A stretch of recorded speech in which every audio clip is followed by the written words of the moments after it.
What is depression? क्या है ये डिप्रेशन? जब कुछ भी अच्छा नहीं लगता, भूख लगती है, नहीं लगती है, बहुत ज्यादा लगती है, किसी भी काम में मन नहीं लगता, किसी से भी बात करना अच्छा नहीं लगता। जी हाँ दोस्तों, डिप्रेशन जो आज के टाइम में हमें खत्म कर रहा है अंदर ही अंदर। कई लोगों को तो ये भी नहीं पता चलता कि वो डिप्रेशन में है या उनकी लाइफ में स्ट्रेस बहुत ज़्यादा है। उनको लगता है कि हाँ, सब चीज़ें बहुत ईजी है, और फिर जब धीरे धीरे इसके सिम्टम्स नज़र आने लगते हैं तो हम उन फिजिकल सिम्टम्स को देख के डॉक्टर के पास जाते हैं, लेकिन हमें यही नहीं पता कि इसका रूट कॉज क्या है।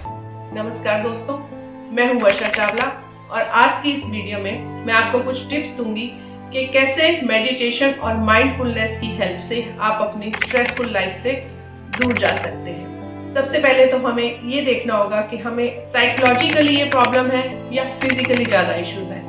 क्या होता है, सबसे पहले ये प्रॉब्लम आती है हमें साइकोलॉजिकली। कुछ चीज हमें हिट करती है, कुछ ट्रॉमास होते हैं लाइफ के, कुछ चीजें होती हैं करियर को लेके, रिलेशनशिप्स को लेके, हमारी एक्सपेक्टेशंस को लेके। सबसे बड़ी प्रॉब्लम जो आज के टाइम में है वो है एक्सपेक्टेशंस। Expectations equals pen. हम खुद से एक्सपेक्ट कम करते हैं और दूसरों से ज्यादा करते हैं, और जब वो एक्सपेक्टेशंस पूरी नहीं होती हैं और हम ब्रेक डाउन होते चले जाते हैं, और फिर ओवर ईटिंग शुरू हो जाती है, एंगर इश्यूज बढ़ जाते हैं, फीमेल्स में हार्मोन्स इशू बढ़ जाते हैं, रिलेशनशिप्स में प्रॉब्लम होनी शुरू हो जाती है। आप सोचिए कि एक आपकी सोच ही आपके जीवन को बनाती है, और जब वही सोच नेगेटिव हो जाती है तो हमें कितनी तकलीफ होती है। धीरे धीरे ये सिम्टम्स फिजिकल होने शुरू होते हैं, नींद नहीं आती है, हेयर फॉल होना शुरू हो जाता है, कॉन्स्टिपेशन की प्रॉब्लम हो जाती है, और भी बहुत सारे इश्यूज होने शुरू हो जाते हैं, और हम जाते हैं डॉक्टर के पास। डॉक्टर क्या करता है? अगर एक अच्छा डॉक्टर होगा, समझदार होगा, तो आपको काउंसलर के पास जाने की भी राय देगा, लेकिन डॉक्टर आपके शुरू के सिम्टम्स को देखते हुए आपको मेडिकेशन पर डाल देगा, आपको स्लीपिंग पिल्स पर डाल दिया जाएगा, और धीरे धीरे आपको उसकी आदत होती चली जाएगी।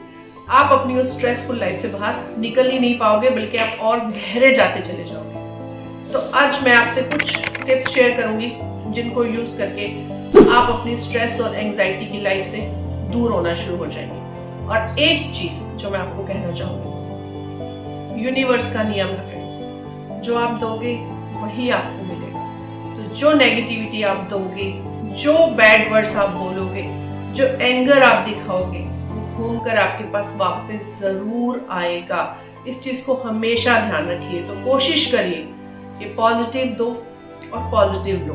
तो अभी हम बात करते हैं कि कैसे हम अपनी डेली यूज लाइफ में इन माइंडफुलनेस और मेडिटेशन जैसी चीजों को यूज करके अपने आप को काम और ग्रोथ की तरफ लेके जा सकते हैं। सबसे पहली चीज, breath. Focus on your breath when you need it. जब भी लगे चीजें खत्म हो रही है, कुछ समझ में नहीं आ रहा, माइंड बहुत हैवी हो रहा है, सब कुछ छोड़ के relax and deep breath. 5 deep breath exercise आपको एकदम से ही उस सिचुएशन से बाहर लाने की पावर रखती है।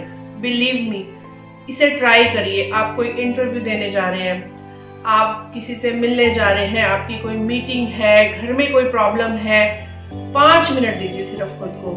Inhale, hold and breath. आप खुद ही फील करेंगे कि आप एकदम से लाइट हो जाएंगे और उस सिचुएशन को फेस करने के लिए फिर से तैयार हो जाएंगे।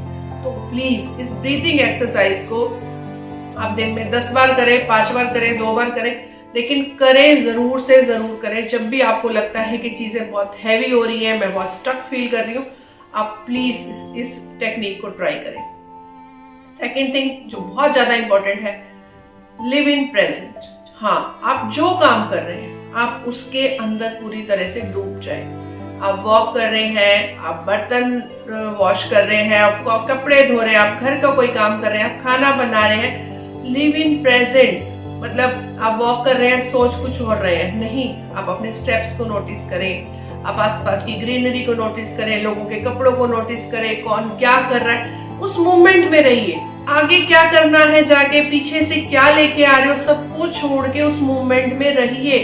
अगर आप डिश वॉश भी कर रहे हैं तो देखिए पानी कैसे आ रहा है, कैसे मैं बर्तन धो रही हूँ, कैसे मैं घर का काम कर रही हूँ, कैसे मैं किचन क्लीन, उस मोमेंट को जीने की कोशिश करिए। सीरियसली, कोई भी चीज आपको बॉदर नहीं करेगी पास्ट की। लेकिन कई लोग होते हैं ना, कंप्यूटर की तरह लगे रहते हैं, खाना बन रहा है, ध्यान कहीं और है, वो नेगेटिविटी फाइनली आपको ही हिट करेगी। अगर आप एक नेगेटिव माइंड से खाना बनाएंगे तो वो आपके अंदर जाएगा, आपकी फैमिली के अंदर जाएगा, तो वो चीज आपको बहुत, वो खाना भी नेगेटिव हो जाएगा आपके लिए।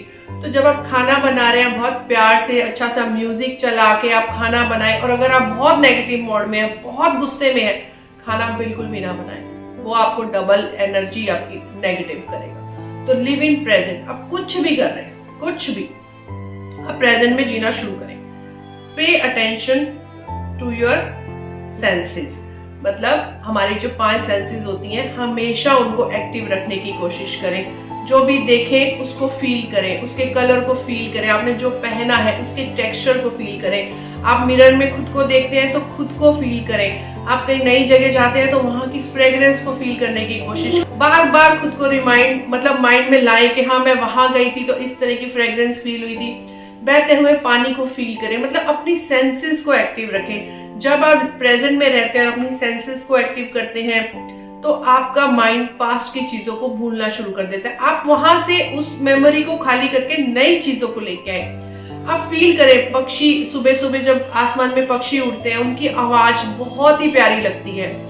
सिंगिंग बेल्स को सुने, कोई ऐसा म्यूजिक लगा ले, मतलब हर चीज को, अपनी सेंसेस को एक्टिव रखें। जब हम डिप्रेशन में होते हैं, ओवरथिंक करते हैं, तो ये सेंसेस कहीं मर जाती है। ना हमें खाने का स्वाद आता है, ना हमें कोई फ्रेग्रेंस अच्छी लगती है, ना हमें कपड़े समझ में आते हैं। तो आप आदत बनाइए, आज मैंने कौन सा कलर पहना है, येलो कलर पहना है, येलो ब्राइट कलर पहना है या लेमन कलर पहना है। तो अपने माइंड को डिस्ट्रैक्ट करिए उन चीजों से जो आपको बॉदर करती है। इसके बाद आप क्या कर सकते हैं, अपने आप को डिस्ट्रैक्शन से दूर रखिए। मींस अपने फोन की नोटिफिकेशंस को बंद कर दीजिए। एक पर्टिकुलर टाइम बनाइए कि मुझे इतने से इतने टाइम के बीच में काम करना है और नोटिफिकेशंस देखनी है। अब क्या होता है, जब एक नोटिफिकेशन बजती है, आप कोई अपना मनपसंद टीवी शो देख रहे हो या अपने बच्चों के साथ टाइम स्पेंड कर रहे हो या आप खाना खा रहे हो, वो एक नोटिफिकेशन आपके पूरे मूड को स्पॉइल कर देती है। तो नोटिफिकेशन को जब हम ओपन करते हैं, हमारे हाथ में फोन आ जाता है, फिर हम बहुत सारी ऐसी चीजें देखना शुरू कर देते हैं जो हम नहीं देखना चाहते। तो कोशिश करें, खुद को फोन से थोड़ा सा गैप ला के रखें, अपने वर्किंग आवर्स फिक्स करें और अपनी नोटिफिकेशंस को एक पर्टिकुलर टाइम के लिए ऑफ कर दें। उनके लिए एक अलग टाइम बनाएं कि मुझे सिर्फ इतनी देर ही इन सब नोटिफिकेशंस और मेल्स के आंसर करने हैं। आप एक अच्छे मूड में हो और एक नोटिफिकेशन आपके पूरे मूड को स्पॉइल कर देता है। तो कोशिश करें कि अपनी इन डिस्ट्रैक्शंस को थोड़ा सा मिनिमाइज करें। इसके अलावा आप क्या कर सकते हैं, आप जिस भी कन्वर्सेशन में हैं वहां पे प्रेजेंट रहें। अगर आप अपने बच्चों से बात कर रहे हैं, अपने पेरेंट्स से बात कर रहे हैं, अपने पार्टनर से बात कर रहे हैं, अपने कलीग्स के साथ बात कर रहे हैं, तो आप सुने उनकी बातों को, समझे उनकी बातों को। ये नहीं कि आप एक कन्वर्सेशन में है लेकिन आपका ध्यान कहीं और है। कई बार क्या होता है कि हमारे अंदर एक प्रॉब्लम चल रही होती है और हमें उसका सोल्यूशन नहीं मिल रहा होता है और वो बात हम किसी से शेयर भी नहीं करना चाहते। लेकिन जब हम एक कन्वर्सेशन में अटेंटिव होकर बैठते हैं और उनको अच्छे से सुनते हैं तो हमें उन बातों से ही कोई सोल्यूशन मिल जाता है। या जब हम किसी दूसरे की प्रॉब्लम को सुनते हैं तो हमें अपनी प्रॉब्लम थोड़ी कम लगने लगती है। तो जब भी किसी कन्वर्सेशन में बैठे, बहुत ही अटेंटिव होकर बैठे।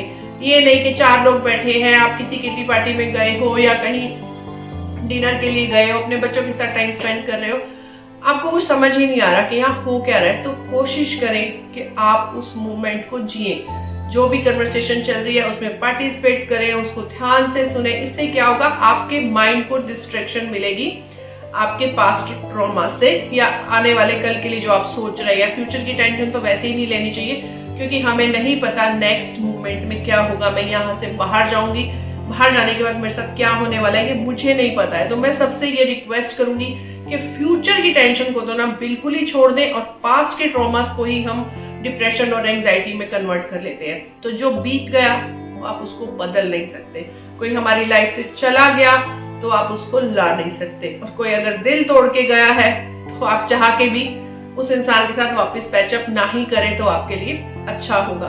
तो हर चीज को बहुत ही पीसफुली और बहुत ही पॉजिटिव वे में लेना सीखे। तो कहते हैं ना, जो होता है अच्छे के लिए होता है। तो प्लीज आप इन टेक्निक्स को फॉलो करें और इनको अपनी लाइफ में जब आप अप्लाई करेंगे आप देखेंगे आपको कितना रिलीफ मिल रहा है और आप सक्सेस की तरफ आगे बढ़ रहे हैं। First thing, love yourself. Let go, जो जा रहा है उसको जाने दो, जो चला गया उसके पीछे मत भागो। कुछ टूट गया तो वापस जुड़ नहीं सकता है। कहीं पे हार देखी है तो जीत के लिए खुद को फिर से तैयार करना बहुत जरूरी है, ना कि उस हार को लेके बैठे रहना। जब आप इन टेक्निक्स को फॉलो करेंगे, आपका ब्रेन रोज आपके लिए नई अच्छी चीजें सोच के लाकर आपको देगा। बिलीव मी, होता है, मैंने भी अपनी लाइफ में एक वो वाला टाइम देखा है, लेकिन आज मैं बहुत कॉन्फिडेंट और बहुत ही होपफुल पर्सन हूँ। तो आपने होप कभी भी नहीं छोड़नी है, इन चीजों को फॉलो करो अपनी लाइफ में। मैं बार बार कहूंगी, आज की जनरेशन को तो बहुत ज्यादा जरूरत है, या जो भी हमारी हाउस वाइफ्स है या जो हमारी वर्किंग वूमेंस है, सबको, हर इंसान अंदर से कहीं ना कहीं ब्रोकन है। तो आप इन टेक्निक्स को फॉलो करो, प्रेजेंट में जीना सीखो, डेली योगा प्रैक्टिस करो, अच्छे से खुद को मेंटेन करो, खुद से प्यार करो। सेल्फ लव का एक इंग्रेडिएंट बहुत ज्यादा जरूरी है, और खुद पे बिलीव करने का इंग्रेडिएंट हमारे अंदर बहुत ज्यादा जरूरी है। Okay, bye bye. Hope so आपको ये वीडियो अच्छा लगा होगा और ये टेक्निक्स आपके बहुत काम आने वाली है। Bye bye, take care.